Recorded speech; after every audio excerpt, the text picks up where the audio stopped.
And కన్యా రాశికి సంబంధించి ధాతు ముహూర్తం, సమయం, తిథి, నక్షత్రం గురించి తెలియజేస్తారా? తప్పకుండా.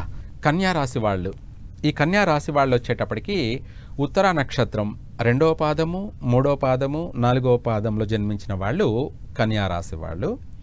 అలాగే హస్త నక్షత్రంలో జన్మించినటువంటి వాళ్ళు, హస్త 4 పాదాలు కూడా కన్యా రాశి.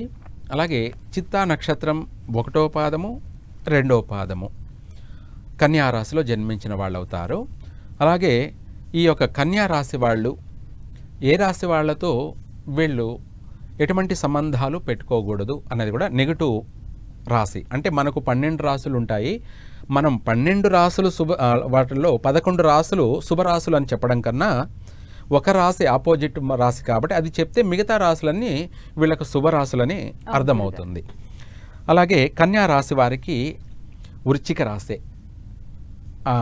ఆపోజిట్ రాశి అంటే ఘాతు రాశి. సింహరాశి వాళ్ళకి కానీ అలాగే ఇటు కన్యా రాశి వాళ్ళకి కానీ వృశ్చిక రాశి వాళ్ళతో ఎటువంటి సత్సంబంధాలు పెట్టుకోకూడదు. ఈ వృశ్చిక రాశి వాళ్ళను కూడా వివాహం చేసుకోకూడదు. అలాగే కొంతమంది ఎందుకు చేసుకోకూడదు అని కూడా ప్రశ్నించే వాళ్ళు ఉంటారు. అయితే ఆ వృశ్చిక రాశి వాళ్ళది ఎక్కువగా డామినేషన్ అన్న ఉంటుంది ఈ కన్యా రాశి వాళ్ళపైన.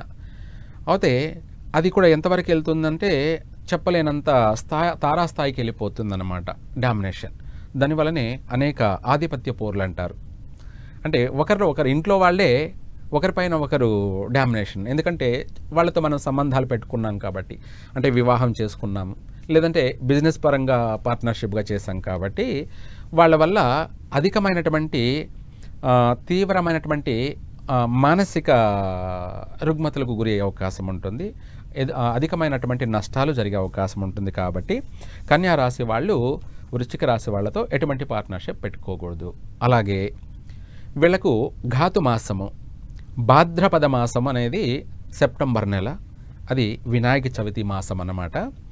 ఈ మాసంలో ఈ కన్యా రాశి వాళ్ళు ముఖ్యమైన అటువంటి పనులు చేయకూడదు. అయితే భాద్రపద మాసంలో వీలైనంత వరకు శుభకార్యాలు ఉండవు. శుభకార్యాలంటే మనము భూమి పూజ చేయడం అంటే శంకుస్థాపన, లేదంటే గృహప్రవేశం చేయడం, లేదా వివాహం చేసుకోవడం కానీ ఈ 3 కార్యక్రమాలు ఉండవు. వ్యాపారాలంటే ప్రారంభం చేసుకోవచ్చు. అలాగే చిన్న చిన్న కార్యక్రమాలంటే అన్నప్రాసన, నామకరణము, అక్షరాభ్యాసము, ఇటువంటి కార్యాలన్నీ కూడా చక్కగా చేసుకోవచ్చు. ముఖ్యమైన పనులంటే ఇందాక మనం చెప్పుకున్నట్టు భూమి పూజ చేయడం, లేదా గృహప్రవేశం చేయడం, లేదంటే వివాహం అనేటివి ఉండవు. కాబట్టి పర్వాలేదు, వీళ్ళు అదృష్టవంతులే. కానీ మిగతా కార్యక్రమాలు అనేది కూడా ఈ కన్యా రాశి వాళ్ళు భాద్రపద మాసంలో చేయకూడదు. మిగతా రాశుల వాళ్ళు చేసుకోవచ్చు చిన్న చిన్న కార్యక్రమాలన్నీ కూడా. ఇక్కడ కన్యా రాశి వాళ్ళకి ఏ చిన్న కార్యక్రమం అయినా సరే ఈ భాద్రపద మాసంలో చేయకపోవడం చాలా మంచిది.